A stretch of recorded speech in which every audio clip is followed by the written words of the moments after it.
guys, welcome to Anna's Cozy Kitchen. Today we're going to be making a real tried and true classic. We are going to be making a roast. Does anyone else have a time cutting onions? Oh my God. My eyes water every single time. Like, if anyone has a tip or trick for that, because my eyes just burn. Shit. Like, let me know. So you've got your onions are ready to be added to the pan. So go ahead and just, separate those, whatever, and then push them to the side. Next, we're gonna be flouring this bad boy. Okay, so you wanna go ahead and get your roast out of your package. I suggest doing it over the garbage can or near it just because of all the juice. And also, if yours came in like one of these netting things, go ahead and remove that as well.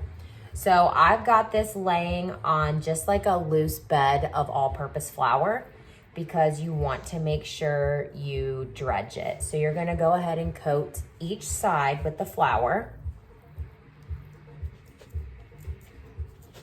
This is what gives it that crust when you are browning it in your Crisco.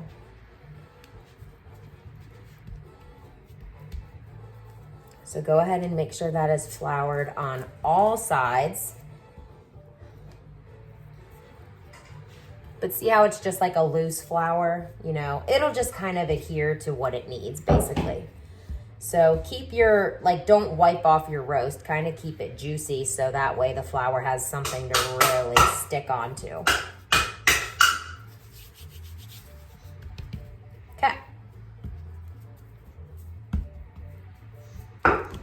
All right, we've got our roast nice and floured on all sides. Good size pot, and I have turned my heat to like a little over medium, okay? Next, go ahead and get your Crisco or your shortening. You can use off-brand, it doesn't matter. And go ahead and throw, a good size amount. I would say, depending on the size of your roast, I'm probably using a little over 1/4 cup probably. And go ahead and let that get hot. Feel the heat. So I think it's ready.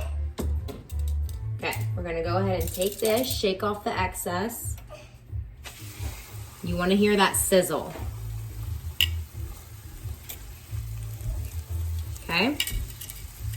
And just kind of let that do its thing for a minute. If you hear that sizzle, that's what you want, okay? Okay, so I kind of let that leave for like a couple minutes. I'm gonna go ahead and turn it carefully. See how you're starting to get that sear? And then do the same thing, okay? Let this also kind of crisp up on each side. You can kind of cover this lightly if you want to, and turn on your exhaust fan as well if needed.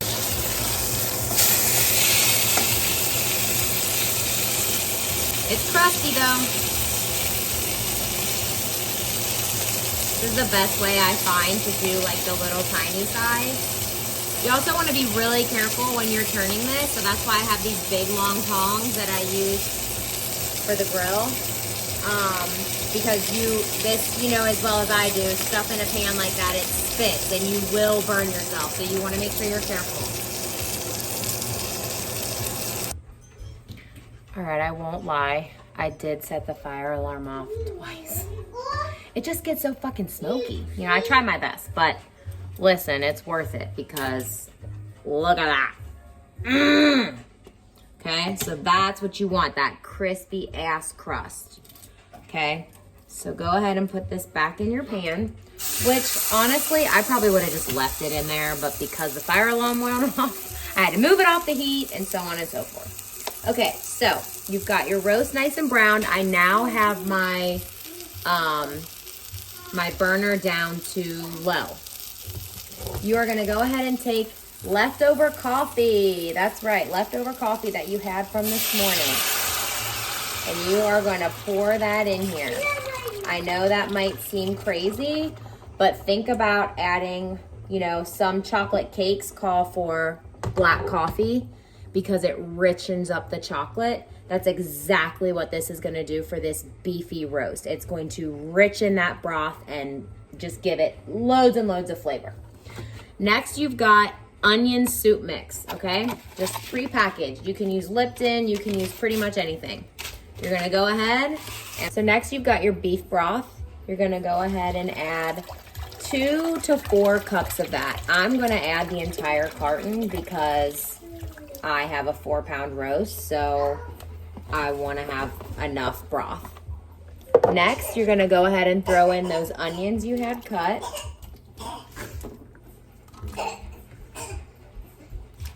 And then I have about 2 pounds of carrots that I have peeled, and I am literally just going to be taking the ends off and putting those in. You don't have to do this many carrots. I do because my house really likes the carrots. Okay, so basically this is what your pot should look like, okay?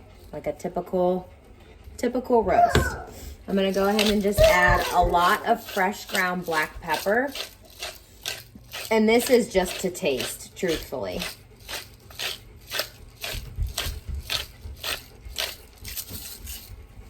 And then I'm gonna add maybe just like a teaspoon of salt, but you really don't want a lot because the beef broth is salty, the onion soup mix is salty. So my rule of thumb is you can always add more, but you can't take it out once you add it. And then you're literally just gonna put the lid on and have this on low and let this cook for, I'll probably check it in like 6 hours. My God, it's gonna be so good. I let this cook for probably 6.5 hours. Okay, this is what I mean by fork tender. This should just shred apart seamlessly. Do you see how easy that is? If you watched my taco salsa chicken recipe, this is basically the same concept. You're just gonna shred it with 2 forks, and it should be the simplest thing ever because it should literally be falling off. That's how you know a meat is ready, like that.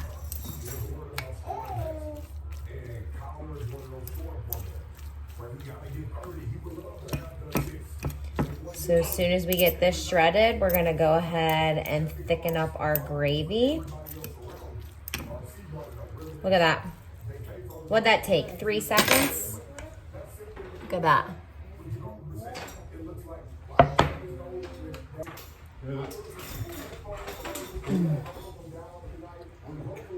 So tender. Okay, so I've taken all of my carrots out of this broth, and I am now sifting out those onion petals, remember, that we had in there earlier. But don't try to take out all these little crispy bits because that's all the drippings for the gravy. Really, you can leave the onion petals in there. I'm honestly taking it out for my kids, but I would eat them. And you don't need to get all of them, but see, like all that? Oh, no. You want to leave that in there. Okay.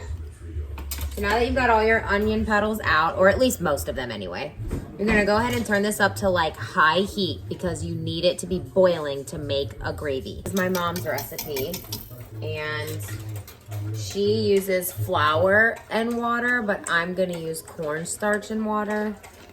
Sorry, Mom. I just feel like it thickens it better.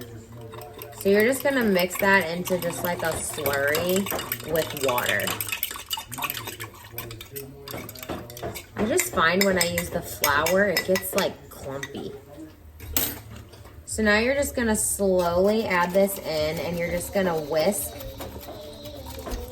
the entire time. And you'll see that this will start to thicken up. I can already feel it.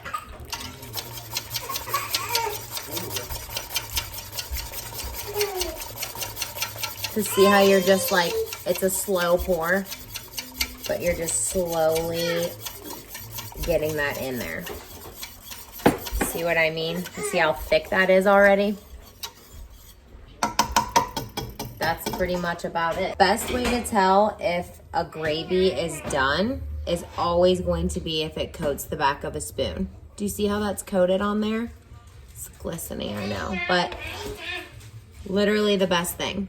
Then you know it's thick enough. Go ahead and pour your gravy. Look at that luscious, rich gravy. That's gonna get poured all over that roast. I know it doesn't look like anything, but yum and nom nom. Clearly my kids are enjoying. There you have it, guys. A sirloin tip roast, buttered noodles, luscious gravy, and tender carrots.